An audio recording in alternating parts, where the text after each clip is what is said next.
Andrew O'Brien enlisted in the U.S. Army when he was 19 years old, and in 2008 he was sent to Iraq. He eventually ended up being a forward gunner on an Army MRAP, and it was while he was in that position that a traumatic incident led to his PTSD. It was another MRAP that his unit had passed, had gotten hit by an IED, and the forward gunner on that vehicle was killed. O'Brien saw what was left of that carnage, and it left him with images he'll never forget. So when he wanted to talk about the incident, it landed in the laps of people who didn't want to hear about it. And I was just done. I had all these dreams, all these nightmares. I'd even gone to see an Army counselor who downplayed everything that I had told her.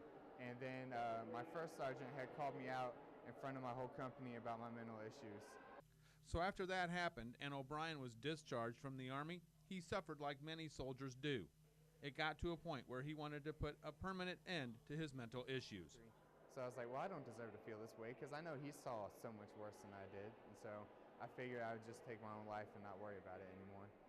O'Brien has turned the corner and wants to bring more awareness out into the open about PTSD and what services are out there for servicemen and women. He says he hopes that what he is doing will allow more of his fellow soldiers to get the help they need and not to suffer from the silent stalker. Coming up tomorrow evening, I'll speak with two members of the Iowa National Guard who are on the front lines with helping soldiers and their families deal with PTSD. It's a lot different in 2013 than it was just a decade ago, and I'll show you what the Iowa National Guard is doing to help those soldiers.